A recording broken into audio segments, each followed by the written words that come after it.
What was weird to do in 1999 but is totally normal in 2019? Not have a home phone. In 2005 my sis spoke about getting rid of their landline and just going with cell phones. I thought she was nuts and people wouldn't be able to contact her. Clearly she was a time traveler.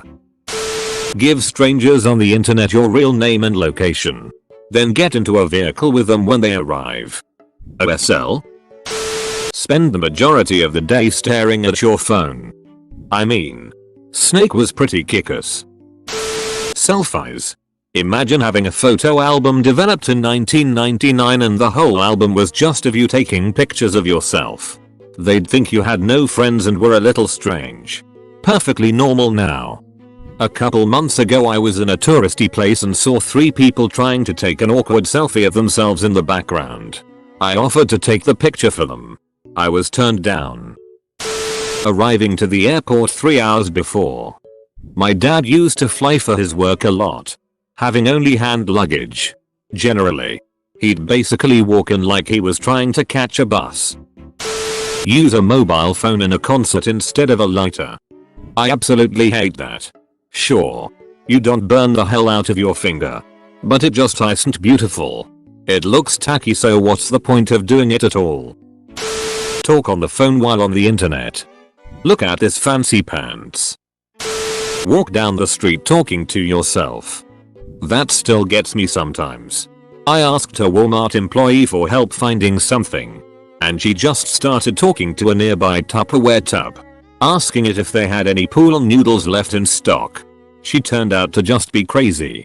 But that technology still surprises me sometimes. Stalkers had to go outside to stalk people. How uncivilized. Photograph your dinner then publicly display it for all to see. Not true. We had most of our meals printed and framed on a weekly basis. Some were done in oils if we had a journeyman artist staying with us. We rotated them out on a monthly basis and used them to decorate the great hall where we dined. When I was a kid, Buttliker was a top shelf. Use only in case of emergency insult. Now, it's a selectable option on most dating websites. Buttliker. Our prices have never been lower. Send people dong pics. Breaking out the Polaroid. Going to the post office. Waiting 3-5 days in hopes they got it. I actually sent a dong pic to my entire address book once, cost me a fortune in stamps. Video conferencing was possible but very rare in the year 1999, but in 2019 everybody does it. Masturbating to Ariana Grande. I thought Ariana Grande was a font. Talking on a cell phone in public. It was considered annoying and kind of a flex. I remember being at a grocery store and some girl just gabbing away on her cell phone about nothing in particular. Just chit chat stuff. And my friend and I just thought it was the most annoyingly insufferable thing we had ever seen. Like, you can't wait until you get home to make a call, you are that important? Oh my lord. That sounds insanely expensive. Who's she showing off for? Chatting about nothing SMH. Side note. Remember when internet on cell phones was new and you would accidentally hit the button and panic trying to turn it off before it turned on and charged you? Alternatively, I do miss being able to snap my phone shut if I change my mind about a text and cancel it before it went out. Smoke from a USB stick. You wouldn't download a cigarette. Charge your cigarette and your book with your computer. Shopping from home. Talking to electronics and having them answering you. Being an influencer. Ordering a single cheeseburger for delivery. Getting into a stranger's car when it doesn't have a taxi light. Meeting an anti-vax viral. Watching videos on the internet without ads. I could go on. Shopping from home. I see someone never experience the late night QVC knife sword guys. Hook up with someone you meet in an app. Clearly you've never heard of Ike. Watching porn about ducking your sister. Yeah. Where's the good old-fashioned wholesome porn featuring incompetent tradesmen and women who can't pay for a service they haven't received? Taking off your shoes while going through security at the airport. For a real answer. Talking about mental health so openly. There were times where discussing things like depression, anxiety, autism, gender dysphoria, eating disorders, PTSD, bipolar disorder were super taboo, controversial, and generally kept pretty quiet.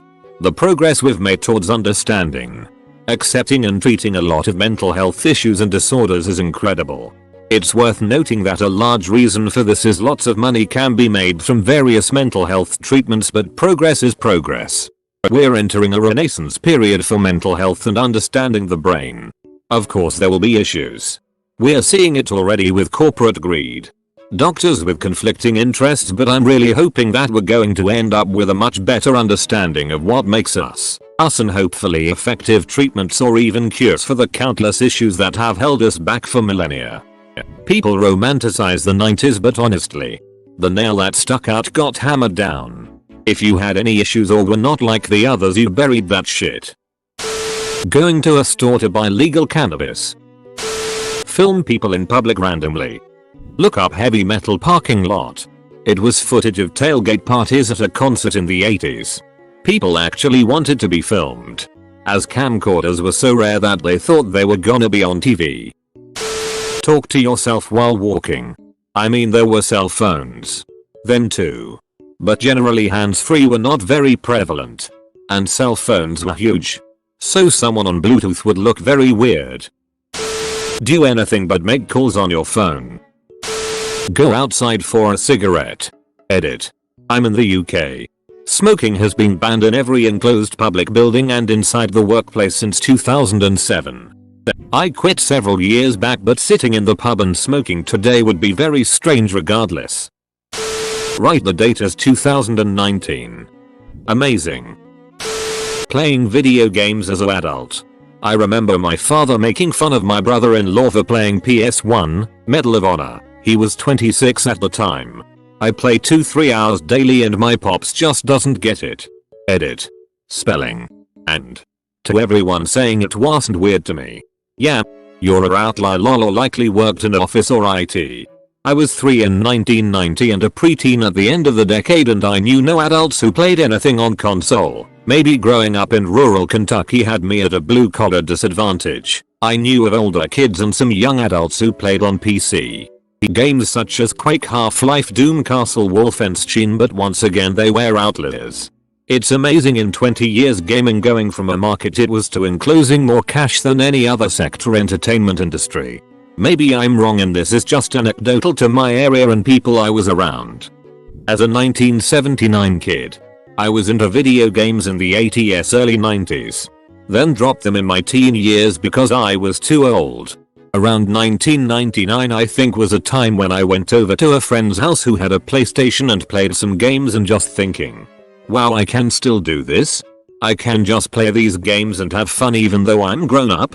I think I read later that PlayStation came to dominance in the video game market by realizing there was an entire generation who had played games as a kid and would be susceptible to continuing to have games marketed to them as adults. Talk to your friends while shitting. Not have cable or a landline phone. Taking pictures of yourself. Seeing a therapist. True. Back then if you were younger and admitted going to a therapist, I think more people thought you were a bit on the psychotic side or that there was something drastically wrong with you. PC gaming using a Voodoo trademark sign graphics card. The answers on here are hilarious. 1999 wasn't the dark ages. People have kids and be the one expected to keep them entertained. Tell people that it's okay to not vaccinate their kids. Get into an actual argument about the shape of the planet Earth. Have some random company located in who knows where know everything about your social life. Your high school actually devoting budgetary dollars towards gunfire fortification. Modifying your vehicle to produce more billows of black smoke. Regularly send your exact physical location to someone who may or may not sell that information to third parties. Have some part of your private information leaked, stolen, and or lost due to some technical glitch in a rushed product and have zero legal recourse on the person who was responsible for that. Marital scandals of political figures. IDK man. I think 1999 saw quite a few Marshall scandals. You know, the one that almost got a president removed from office? plan for your future lol Y2K was supposed to kill us all or whatever. Is this pasta? Because if not, I'm really impressed. Make sure to like and subscribe so we can watch together.